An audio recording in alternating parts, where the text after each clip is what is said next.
right, man. You know, women have to figure out, like, you got to understand when you're young, you make this decision to sell your body on social media, whether it's OnlyFans or doing porn or, if you took, you trending to be a prostitute, you got to understand, you got to choose that side of the track and be on that side of the track forever, or you choose to be in intentional relationships and be a wife. So you have to choose one of the two tracks, and I'm gonna explain why. But hit the link tree. I'm gonna hit the link in the description. Join the Patreon. It's where the real channel wet, free for 7 days. People wanted me to repost on the channel by popular demand. I'm back. I've been back for a while, right?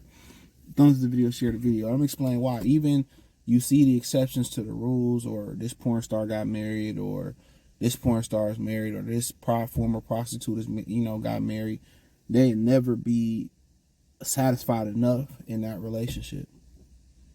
You got to understand how they look at it is kind of how I compare the average white woman to the average black woman. The average white woman a lot of time play the long game. They get married, they find these relationships, they whatever their husband do, all the bull jobs they do to them, they get the laundry list after the kid's grown, 10, 20 years of marriage, 30 years of marriage. They divorce him. They got a laundry list of stuff that he did. They divorce him, take his assets, take his 401k pension, part of that, and then they hit they go out there and do their thing. Black women, and the white woman is similar to the wife version of how I see wives being a wife. Black women version is similar to the OnlyFans, route, or the prostitution, tricking route, and all that stuff. And I'm not associating the two. What I'm saying is black women play a short game. They want to, when they dealing with dudes, they get them for bags, cars, dresses, couple dollars up front. That's how they play the game. And it's kind of similar to both. OnlyFans models, and I'm not just associating that, I'm just using the comparison. That could be anyone. You see white women, whatever, black women, whatever. OnlyFans models is and prostitutes and people that choose that route. That's quick money. I want my money now, quick, fast, in a hurry. It's kind of similar to the drug game. You want fast, quick money, but guess what? It has a shelf life. You can go to prison, you can get killed, you can go to jail, whatever. It's a short shelf life. Now, you do have people that crawl through the cracks, so I'll talk about the exceptions to the rules, and they get 20, 30, 40 years, but and they get to survive. But most of the people that survive in that game, they turn over a new leaf. You know what I'm saying? And, similar to a lot of people that turn their life over to God, they had hellified paths. Yolanda Adams had a wild past. Maya Angelou used to sell that cat. So you see that. And like I said, I'll address that on the latter half of the video. I won't be too long. So you have to, as a woman, you have to understand what side of the track you're going to be on. You got to understand, when you choose the fast money route, there's a peace of mind that you can't get back, similar to selling dope. If you listen to that Ghetto Boys, no disrespect, Ghetto Boys song, My Mind Tried Playing Tricks on Me, listen to Scarface voice. He was struggling about things he'd done in his past, that he was done in his past and in the dope game and all that. So when you choose to sell your body, I've done videos talking about how men's DNA stay in the women's body and affects their potential offspring with another guy. So when you sell your body, I kind of make this comparison to like Rogue and the X-Men. I don't know if y'all watched the original X-Men series, when they rebuffed it with X-Men 97. There was an episode, it was either that one or X-Men Evolution. I can't remember, it might have been Evolution, but it was an episode where Rogue, we know Rogue touched people and take their powers. She had took so many powers that all these people's energy started overtaking her. And she imploded.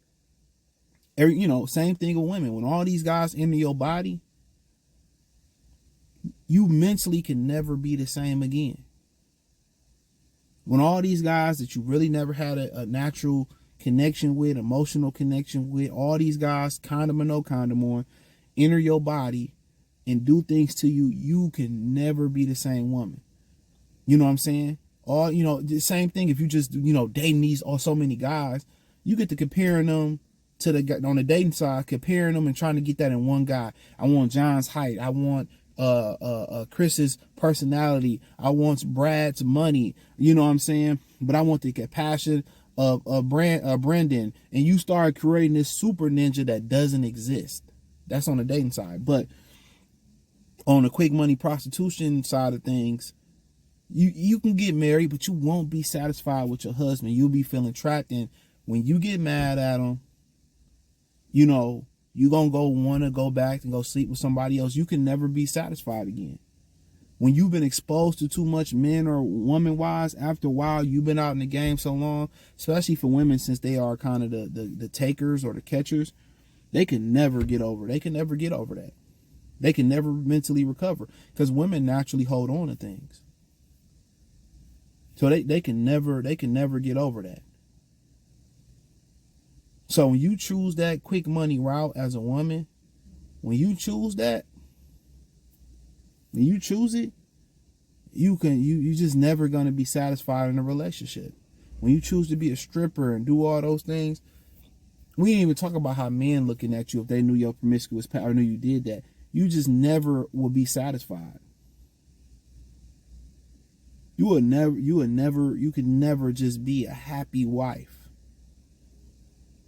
You know? And then women, you know, when you draw that line in the sand, you just, you know, and you decide, I just want quick money, go that route. But that quick money, it ain't going to provide you long-term stability. Now, if you choose to be a wife and you choose to intentionally date, cool. And that's what you want to do, and you want to start and build a family, cool. The less men you be with, the better it is. But also, you got to have a line. You kind of got to dabble out there and see what's out there a little bit. Not saying a lot, but kind of see what's out there. And because you don't want to be in a relationship and then you be wondering, what if is it something better out there? Even though everybody's telling everybody it's nothing out there in the dating market. So when you make that, I mean, you got to understand, when you make that pact that you want to be a wife or you want to be a husband, it's bigger than you.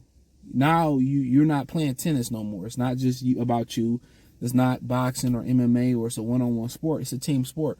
Now you're thinking about merging two families together, merging two incomes together, taking care of children. You worried about your significant other. They worried about you. Y'all a team.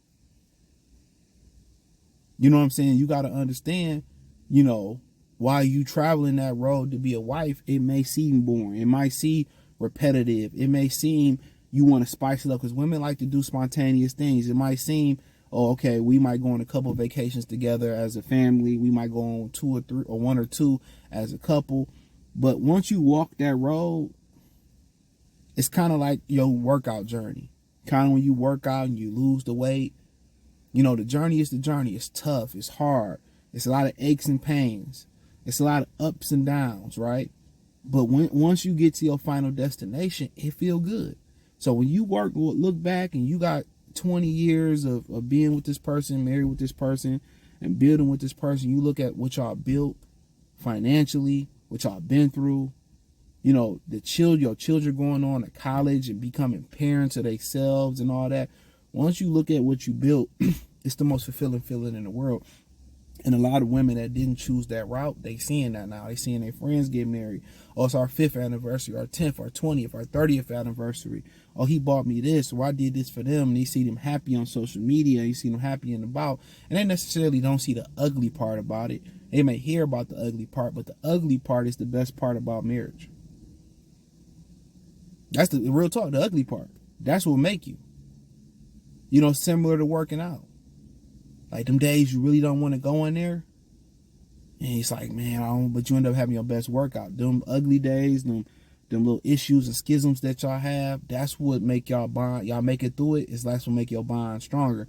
What was the dude from Spider-Man, the lizard dude or whatever? He lost the arm, but it grew back stronger. Or Piccolo, you lose an arm, you go. That's the journey is the beauty thing. When you look back at the journey, when you reach your destination, you reach these milestones, you look back at the journey, and women benefit from that. And I'm going to talk about women walking away from marriage. A marriage is a woman's retirement plan. Women benefit from that financially. A lot of times men don't live long as women, so you're going to benefit off the fruits of his labor, off the fruits of you guys' labor. So yeah, so you got to understand, when you draw that fork in the road, even if you decide I can find a sucker or I can find a guy that marry me, you ain't gonna be satisfied because A, 9.5 times out of 10 ain't be the guy you really want. And B, you done been through so many dicks and so many guys, you just can't be happy in that situation. That's why you see a lot of women walking away, divorcing for no reason. A, they really didn't like the guy. It's not the guy they wanted to be with, and that guy you got to catch early. And B, a lot of them had a whorish background.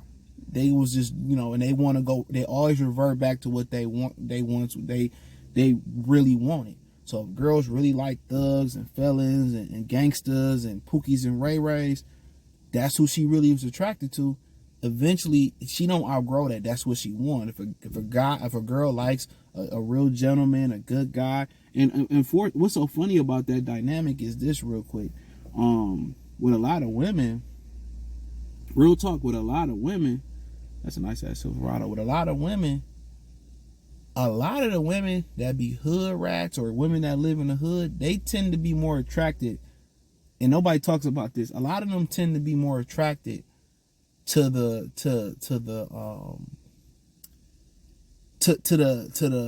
the productive men, the clean men, the good men.